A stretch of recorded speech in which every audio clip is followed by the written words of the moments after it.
queremos anunciar algunas cosas que deben discutirse en las próximas horas en las distintas instancias del Estado venezolano, en la Asamblea Nacional, consignarlas en la Fiscalía, y que tienen que ver con un tema que hemos venido planteando precisamente nosotros al inicio de este año. En la Asamblea Nacional se dio un debate, empezando casi el año, luego de ser juramentados, enero, febrero, marzo, sobre el tema del narcotráfico. Y allí se acordado un conjunto de cosas. Entre otras cosas, que la Comisión de Política Interior abriera un proceso de investigación, no solo del caso particular que se señalaba allí, donde se consignaron documentos originales provenientes del Gran Jurado de Nueva York y de un tribunal del sur de Florida sobre el caso de un diputado que es todos conocido, Hugo Carvajal, sino que se habló del contexto general, del daño que pudiera estar ocurriendo en Venezuela con el asunto del narcotráfico.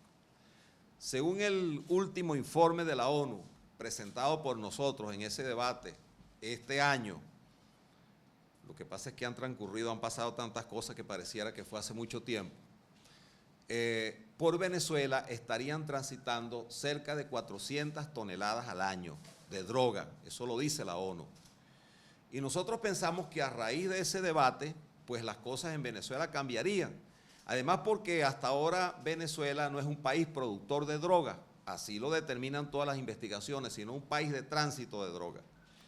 Y hubo, como todos sabemos, en Venezuela un año prácticamente la frontera absolutamente cerrada y controlada. Sin embargo, durante todo el año seguimos viendo cómo aparecían cargamentos de droga en Mérida, 2 venezolanos, 4 colombianos traficando con droga, capturaron a sargento con 58 kilos de cocaína y así todas las informaciones que venían ocurriendo este año. Pongo esos ejemplos, son muchos. Hay un caso en Mérida de unos camiones de la Guardia Nacional con doble plataforma, como todo el país debe acordarse, que los utilizaban para traficar droga. ¿Y cómo hacen esos camiones? Y además son de la Guardia Nacional. Y nosotros queremos aclarar que aquí no se trata de un problema de la Fuerza Armada, sino que dentro de la Fuerza Armada pudieran entonces o existen personajes con altos cargos importantes que han permitido que ese tipo de cosas ocurran. En el año 2010 llevé como diputado una denuncia a la Fiscalía General de la República para que se investigara todo lo que había dicho Walid Maclec en esa oportunidad. La muerte de Wilmer Varela, alias El Jabón, la participación de algunos generales, hoy gobernadores de estado, como el gobernador de Trujillo, el caso de Firet El Aizaime, hermano del gobernador de Aragua, el gobernador de Aragua, Acosta Carle, el caso de quienes vendían la uria, en ese entonces el hermano de Francisco Ameliat, toda una gente que fue denunciada y eso nunca tampoco se investigó. Vienen entonces existiendo indicios graves de que hay instituciones en el Estado venezolano que han sido tocadas, no precisamente por los porteros ni por los sargentos, sino por quienes han tenido la más alta responsabilidad. El caso de Carvajal era nada más y nada menos que el jefe de inteligencia del gobierno nacional en el sector militar, durante muchos años, jefe del DIN. Y bueno, eso nunca se investigó, por el contrario, el señor Cabello lo postuló candidato y quedó diputado en un circuito del estado Monaga.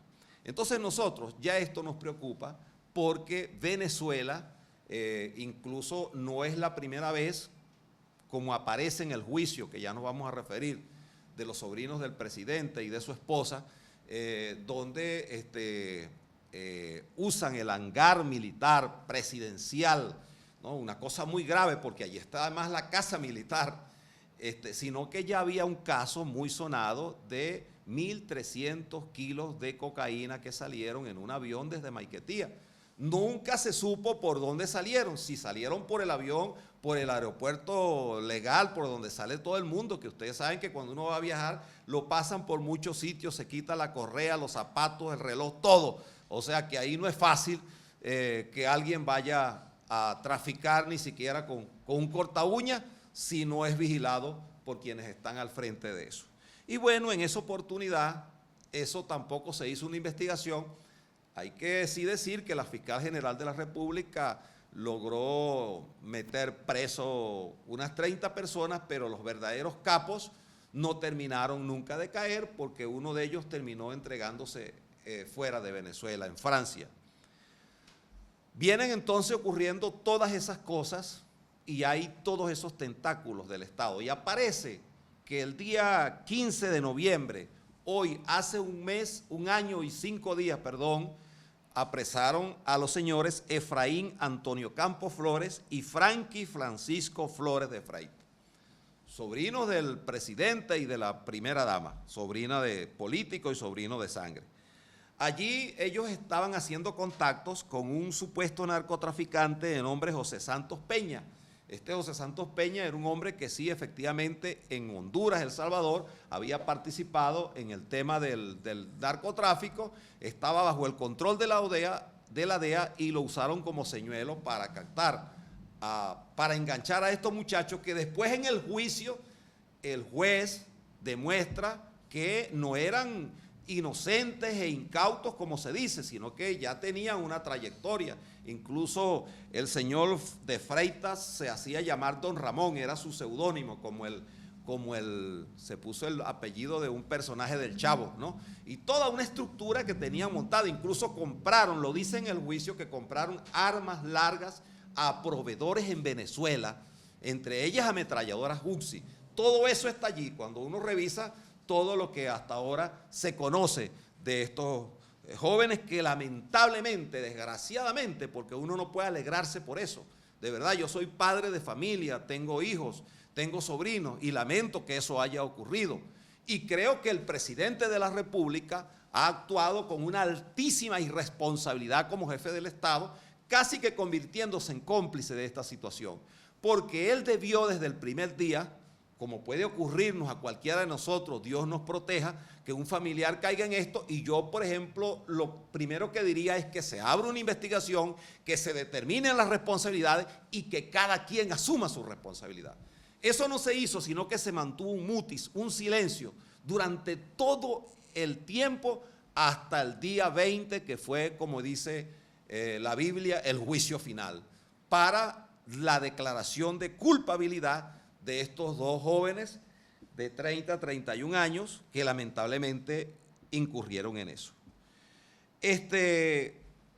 Allí hay montada entonces toda una operación donde en primer lugar se compran armas en Venezuela, se usa el hangar presidencial, pero además se utiliza parte de la estructura, de la infraestructura y de instituciones del Estado venezolano para un delito transnacional tan grave como es el tráfico de drogas. Hay otro hecho que hay que resaltar aquí. En el 7º día del juicio sale a relucir el nombre del diputado Diosdado Cabello, quien por cierto hasta ahora ha demandado periódicos, ha perseguido a hombres honestos, de larga trayectoria como Teodoro Pecó, a quien aprecio y quiero tanto, y respeto, pues, pero también a gente como Alberto Federico Rabel, está exiliado el editor del diario El Nacional, porque se hicieron algunos señalamientos.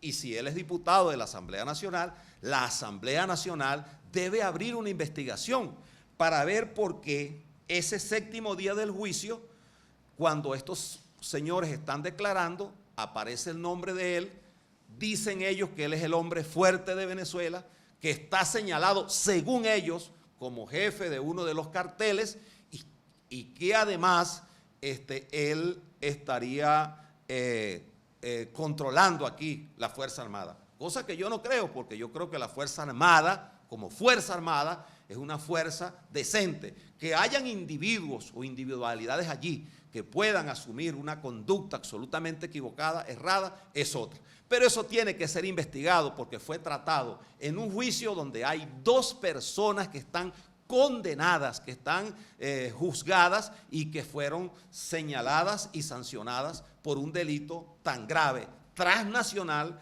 como el tema del juicio del tráfico de drogas.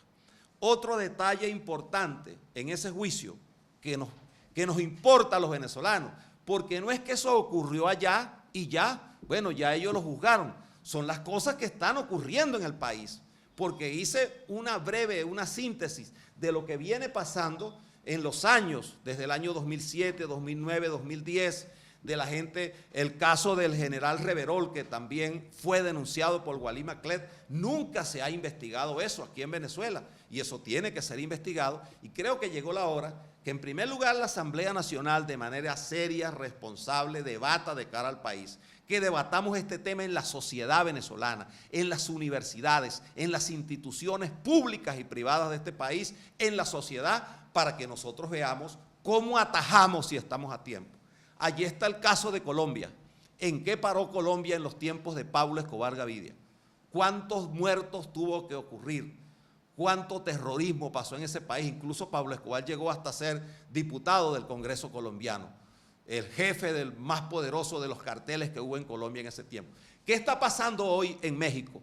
Esa profunda crisis, además de asesinatos, acuérdense de todo lo que ha pasado, donde alcaldes han desaparecido, estudiantes que al día de hoy no se sabe dónde están, pero además el daño que ha hecho en la sociedad, en el pueblo mexicano, que terminó con la captura final del más poderoso capo, el Chapo Guzmán, que por cierto, el acuerdo que se hace en el hotel en Haití días antes, donde supuestamente se le entregarían los primeros 800 kilos de cocaína que irían a un aeropuerto en Honduras y de Honduras irían a los Estados Unidos y que recibirían estos muchachos 11 millones de dólares, que aquí hay un caso grave que también que aparece en el juicio, que es que se dice que es para financiar la campaña de la actual primera dama de la República. Es un caso extremadamente grave, porque además lo están declarando sus familiares directos. Pero además aquí se ha cuestionado a gente porque recibe 20 bolívares, 30 bolívares o 20 remas de papel y son perseguidos aquellas personas que se atreven a darle a alguien para que haga unos afiches. Entonces, caramba, una campaña de 11 millones de dólares y además se dice porque tiene aspiraciones mayores a la de ser diputado. Esas son cosas, bueno, que no nos importan a nosotros. Esos son problemas que los decide el pueblo con voto. Pero que se diga que ese dinero era para financiar una campaña electoral es un asunto extremadamente grave. Por eso he dicho a los compañeros de la fracción, con otros partidos que también he conversado, no debemos banalizar este tema, sino que debemos hacer una investigación a fondo del asunto y que cada quien asuma su responsabilidad. Pero les decía que ese destino final era a Estados Unidos. Pues fíjense lo siguiente, el informe de la ONU, donde se dice que entre Venezuela y Brasil, sobre todo más Venezuela, tendría el 60% de esa droga, 400 toneladas de droga que transitarían por nuestro país, irían un porcentaje cercano al 60% a Estados Unidos vía Centroamérica. Por cierto, donde se está montando la operación. Y el resto de la droga que transita por este país, según la ONU, la Oficina Antidroga de la ONU, el resto de esa droga iría a África, a Europa vía África. Entonces, toda esta situación que vemos aquí, de esta operación montada, no es solamente una operación cualquiera, sino que además se utilizaron instituciones del Estado, bienes del Estado, el hangar presidencial, se compraron armas en Venezuela, ¿quién las vendió? ¿No? Porque aquí en Venezuela está prohibido usar a las personas que se les permita lo máximo, creo que es legalmente una pistola 9 milímetros o un revólver 38. Ya ni siquiera una pistola .40 puede ser, mucho menos un ametrallador, un arma larga o una ametralladora UCI. Entonces, ¿quiénes trafican o venden drogas aquí legalmente o ilegalmente en Venezuela? La otra cosa que hay que determinar aquí es cómo se financió el juicio. Y hay que empezar a decir las cosas con su nombre y su apellido. El gobierno le otorgó a un empresario petrolero venezolano un contrato de 170 millones de dólares. 2 semanas después, este empresario archiconocido dijo que él iba a pagar el juicio porque se trataba de la felicidad, la tranquilidad y la paz mental del presidente de la República. Ese juicio fue pagado además por abogados de alto calibre profesional, que incluso en el 5º día de la audiencia lograron incluso desmontar algunos argumentos y ellos no sabían toda la información que la DEA poseía de pelos, señales, teléfonos celulares, grabaciones, videos, restaurantes donde se reunían, todo lo tenían. Y ellos pensaron que en el 5º día, cuando dijeron por allí que se habían salvado, era porque ellos lograron desmontar unos testigos, pero al final del juicio, pues se supo todo. Y este juicio fue pagado entonces por un empresario que ganó un contrato de 170 millones de dólares, que es además empresario del gobierno nacional. Eso es normal, cualquiera puede ser empresario de lo que sea, pero lo que no puede es decir que va a pagar un juicio cuando está recibiendo un contrato. Eso tiene también que ser investigado. ¿Y saben qué? Las razones, el fondo del por qué el gobierno en Venezuela ha hecho un hincapié, ha hecho todo lo que ha hecho para tratar de desvalorizar, de descalificar y de no permitir que la Asamblea Nacional exista como tal.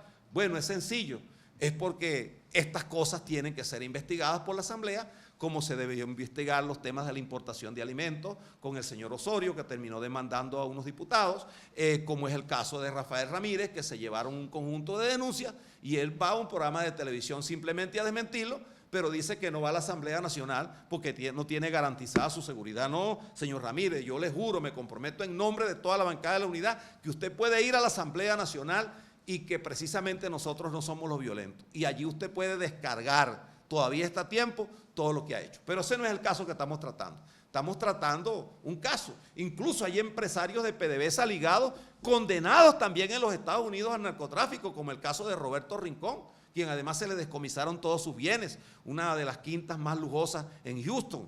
Entonces, esta situación tiene que ser investigada. Nosotros proponemos, en primer lugar, y así lo anunciamos al país, bueno, con el resto de la unidad democrática, proponer un debate en el Parlamento para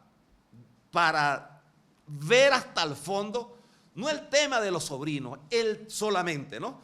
El tema del narcotráfico, sus consecuencias, sus incidencias en la sociedad y en el Estado. Porque resulta que en Venezuela hay solo 34 presos por narcotraficantes y narcotraficantes medianos. Pero resulta que hay cerca de 17.870 jóvenes presos por consumo de droga, que yo no estoy de acuerdo con eso. Por supuesto que la gente consuma droga, pero creo que una sociedad civilizada y avanzada, como lo que promovió Pepe Mujica, no el Imperio, en Uruguay, del trato que tiene que dársele a los consumidores sin meterme en mayores Honduras, pudiera ser aquí que en Venezuela se estudien planes de reeducación, de reinsertar a los jóvenes en la sociedad venezolana, producto del abandono, de la descomposición y del deterioro social y moral en la sociedad, y no condenarlos a una cárcel donde con los planes se tienden y se terminan convirtiendo no solo en narcotraficantes, sino en delincuentes especializados en materias X o tal dentro de ellas. Esa es nuestra primera proposición. Bueno, antes de continuar con las proposiciones, en el último día del juicio aparecen unos nombres aquí que están relacionados con familias del gobierno que tienen que ser investigados, de apellido del orientales, no de aquí del oriente de Venezuela, sino del oriente. Allí aparece, además del nombre de la señora Cilia Flores, aparece el nombre de Jesús Soto García. Está preso en Honduras y será deportado por la DEA. Está preso el señor Pedro Rafael Urbano Pérez. Está también a la orden de la DEA Pedro Miguel Rodríguez González, Marcos Tulio Uzcategui Contreras, Rubén Paredes. Aquí aparecen unos criollitos, Mohamed Abul Sabak, Ahmed Camil. Estos aparecen también relacionados con la denuncia que hizo Wally Maclé cuando lo agarraron, y Abdul Razak Yanet. Todas estas personas, así como el sobrino de la señora primera dama se hacía llamar siempre con el nombre de Don Ramón, el comediante del Chavo, estas personas se hacían llamar con los apodos de Chicho, Gordo, el Flaco y el Pepero. Bueno, esta situación, entonces termino para decir cuáles son las propuestas. Decía primero el debate en la asamblea y en la sociedad, en las escuelas. Yo creo que desde la asamblea los diputados debemos promover en las escuelas un debate con los padres de familia. Este es un tema de la familia. A mí me preocupa esto no como diputado ni como dirigente político, porque estas son cosas que mucha gente las comenta en los pasillos, pero no se atreve a poner la cara y decírselas al país. Nosotros las vamos a hacer, sino discutirlo para que la familia venezolana sepa a dónde y cuál es el futuro que puede esperarle a nuestra sociedad hoy penetrada, y que pudiéramos en algún momento determinar que nosotros estamos frente a un narcogobierno o a un narcoestado en Venezuela. Segundo, el dinero que estos señores utilizaron, porque ellos hablan de pagos que se tenían que hacer por adelantados en el aeropuerto de Honduras, a policías de Honduras y a militares de Honduras. Se hablaba de cantidades de $200,000 para arriba. Uno de los que fue capturado de la operación en Honduras dice que allí aterrizaban aproximadamente más de 50 aviones y que cada avión tenía que pagar $50,000. Ahora, entonces, estos señores, para montar toda esa estructura, que no fueron unos inocentes incautos, como se quiere decir, ¿de dónde sacaron ese dinero? Porque esos muchachos no se han sacado ni el Kino, ni el Loto Miami, que es el más caro, ni nada de eso. Entonces, eso tiene que ser investigado. Allá hay un problema de dónde proviene ese dinero. También tiene que ser investigado quién financió el juicio, por qué, y el tema de las armas que se compraron en el país. Pero además tiene que ser investigado cuál es la relación verdadera de todos los señalamientos que se hacen allí, que hasta ahora aparecen no solo estos nombres, algunos están capturados, sino el nombre de un diputado de la Asamblea Nacional. Investigarlo, eso no cuesta nada. Yo incluso no lo estoy acusando a él aquí, ni lo estamos acusando, estamos diciendo que sale señalado en un juicio con un conjunto de comentarios, incluso que se hacen allí. Bueno, nosotros tenemos, y él debe ser el primero, que más allá de ir a un programa de televisión a descalificar y hacer lo que hace, bueno, que dé la cara y explique al país y que permitan o que participen en el debate para que instalemos una comisión en el Parlamento, que le he consultado al jefe de la fracción y lo he hablado con el jefe de toda la unidad y con algunos partidos políticos, que no debe ser solo de una comisión de alguien, de la Comisión de Política Interior o de la Comisión de Contraloría o de la Comisión de Política Exterior. Aquí tiene que estar un miembro de la Comisión de Política Exterior, aquí tiene que estar un miembro de la Comisión de Contraloría, aquí tiene que estar un miembro de la Comisión de Política Exterior, tiene que estar un miembro de la Comisión de Familia, porque es lo más importante, es lo más sagrado, es lo que está en juego aquí, el destino de nuestra familia. De muchachos que, bueno, que lamentablemente que la sociedad del consumismo, tal vez si en alguna cosa llegó a tener Chávez razón, pero sus compañeros no la practicaron. Porque una cosa es ponerse una camisita roja, que por cierto no son compradas en Pepeganga, sino que son de marca y a veces le quitan la marca, y ponerle pesú, y fingir y después montarse en una camioneta que no tienen cómo justificarla, vivir como no tienen cómo justificarlo. Entonces, el tema del consumismo que él decía, de la cosa que los ha llevado a esta situación en la que hoy el país lamentablemente ha estado. No hay una identificación mayor de un oligarca, pues del concepto de lo que yo he estudiado de oligarquía que definía tanto Carlos Marx como Lenin o los pensadores de centro o de izquierda o de derecha. Bueno, que es todos aquellos que tienen acceso al privilegio y la burguesía, al buen vino, al buen whisky, a la buena comida. ¿Y quién de este pueblo hoy tiene acceso a eso que no sean los que están gobernando? Tenemos un pueblo menguando, pasando hambre, muriéndose de hambre, sin medicinas en los hospitales, perseguido por la inseguridad, por el crimen, la violencia. De tal manera que nosotros responsablemente le decimos hoy al país que este es un debate que lo vamos a dar en estos términos y que pedimos la mayor cooperación. Vamos a pedir que la Junta Directiva, si la señora fiscal no quiere recibir a algún diputado, pero que la Junta Directiva le solicite una reunión a la Fiscal General de la República para discutir este tema. Pero también yo quisiera hacerle un emplazamiento público a quien invito a que hagamos y nos reciba para que discutamos el tema al señor Tarek William Saad, defensor, porque aquí se trata precisamente de algo, si algo afecta a nuestro pueblo, es que nosotros estemos por un lado, una cúpula de enchufados dentro del gobierno, en posiciones de altos jefes militares, de altos jefes en distintas instancias de las ramas del poder, permitiendo que ocurran y además participando de ellas, de estas cosas, y mientras tanto nuestro pueblo está indefenso.